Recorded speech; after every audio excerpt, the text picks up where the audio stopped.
चलिए बच्चे question number 6 करने चले बेटा। उसने बोला कि आपको ई बाई एफ निकालना बेटा। एक कॉइन को 3 बार टॉस किया गया है और ये 3 केसेस हमें जो है फाइंड आउट करना है। बारी बारी से बात करेंगे बेटा। पहले केस के बारे में बात करते हैं। तो जो फर्स्ट पार्ट है सॉल्यूशन फर्स्ट पार्ट का, उसने कहा बेटा कॉइन को 3 बार टॉस किया गया है तो सैंपल स्पेस बना लो, क्योंकि वो सब में कॉमन है। इसमें भी वही, इसमें भी वही, उसमें भी वही।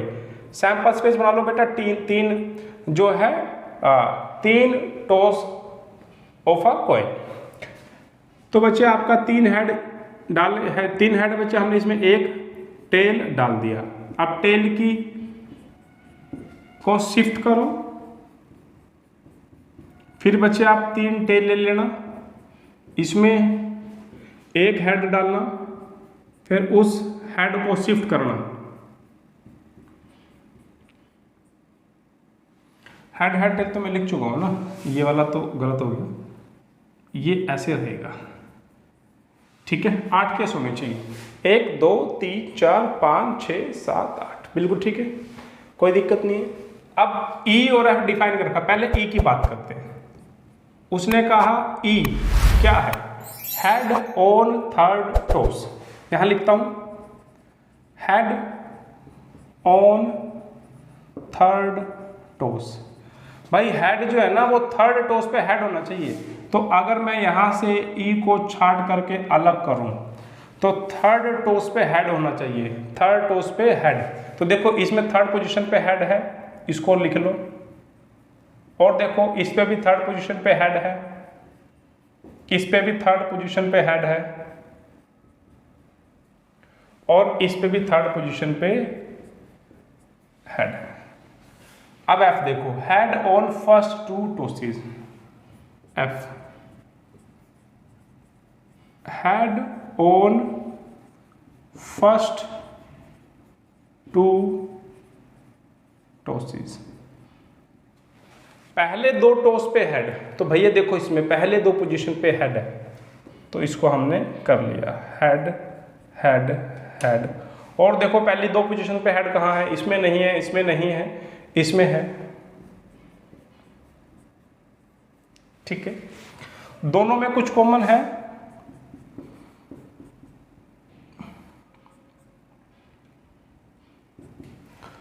दोनों में कुछ कॉमन है बेटा। देखो ये इसमें भी है, इसमें भी है, बाकी ये और किसी में नहीं है ना। तो हमारे पास कॉमन आ रहा है एक बंदा, वो कौन है, हेड हेड और हेड। इसकी प्रोबेबिलिटी निकालो बच्चे। तो P ऑफ E क्या बनेगा, 1 2 3 4 केस हैं फेवर में, कुल सैंपल स्पेस में 8 मेंबर है।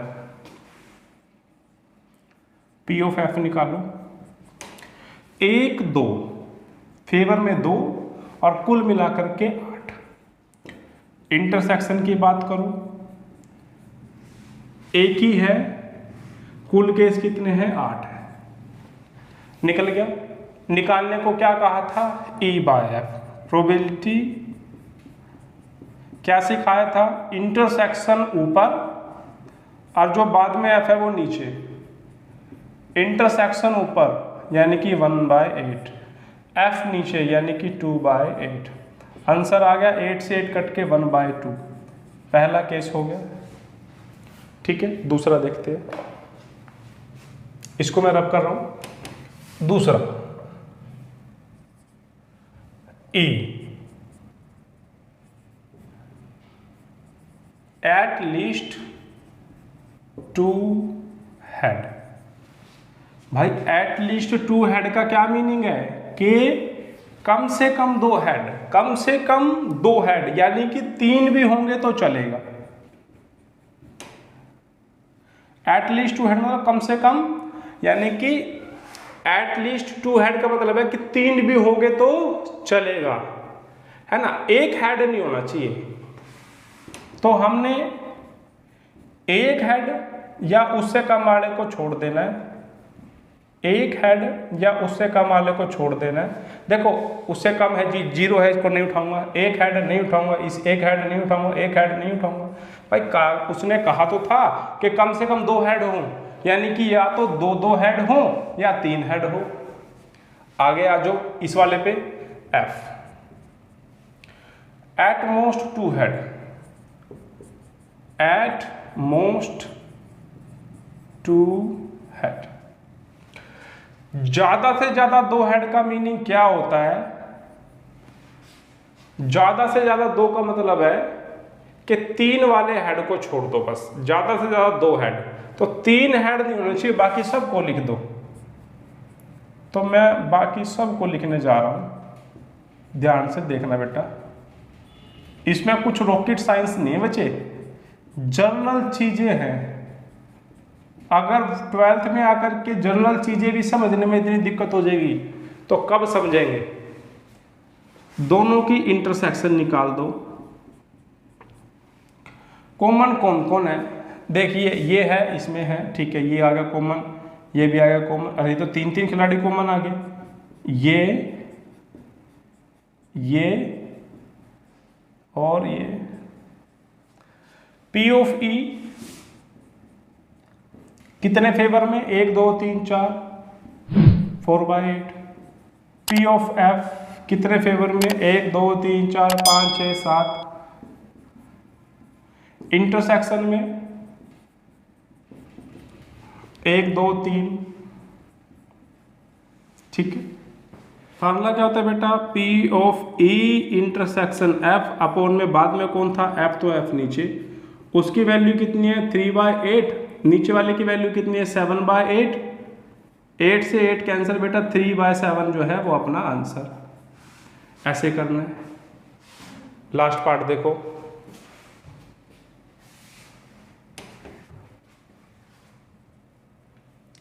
एट मोस्ट टू टेल लिख दो जी, एट मोस्ट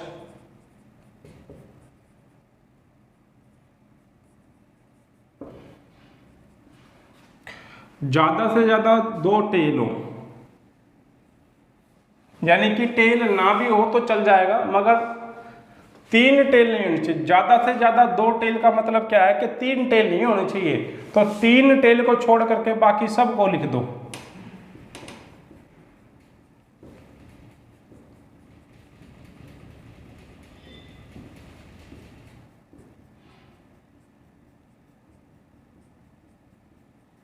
सात केस बनेंगे बेटा। ज्यादा से ज्यादा 2 टेल, यानी कि ज्यादा से ज्यादा 2 टेल होने चाहिए, 2 टेल होने चाहिए, तो 3 नहीं होंगे, तो 3 वाला एक केस मैंने नहीं लिखा, बाकी सबको लिख दिया। टोटल केस हो गए 7, क्योंकि एक ही केस था टेल टेल टेल का। अगले पे आ जाओ, at least 1 tail, at least 1 tail, कम से कम एक टेल तो होना ही चाहिए, यानी कि ऐसा ना हो कि एक भी टेल नहीं है, ऐसा ना हो कि एक भी टेल नहीं है, तो भाई पहला छूट गया, बाकी सब तो आगे लिख दो। टेल हेड हेड, पहला ही छोड़ा, बस बाकी सब तो मैं लिख ही दूंगा।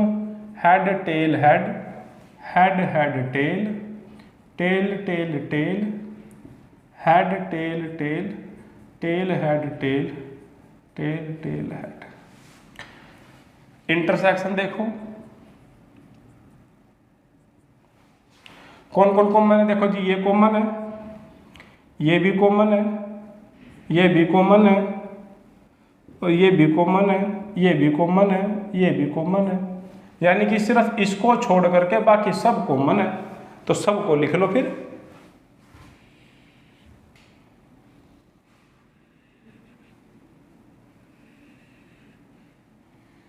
यानी कि इसको छोड़ करके बाकी सब तो कॉमन ही हो गया, तो tail head head, head tail head, head head tail, head tail tail, tail head tail, tail tail head. Probability निकालो, P of E 1 2 3 4 5 6 7, 7/8। P of F 1 2 3 4 5 6 7, 7/8। Intersection निकाल लो, 1 2 3 4 5 6, 6/8। भाई निकालना क्या है? निकालना है P of E upon F. Formula होता है बेटा इंटरसेक्शन ऊपर और पी ऑफ एफ नीचे। इंटरसेक्शन की वैल्यू कितनी है 6/8 वो रहा, और पी ऑफ एफ कितना है बेटा 7/8, 8 से 8 कैंसल, 6/7 जो है बेटा रिक्वायर्ड सॉल्यूशन। इस तरीके से इस क्वेश्चन को करना है बेटा। ये कंप्लीट क्वेश्चन हो चुका है। वीडियो को लाइक शेयर सब्सक्राइब बिल्कुल मत भूलिए बेटा। मिलते हैं अगली वीडियो में, तब तक के लिए जय हिंद जय भारत।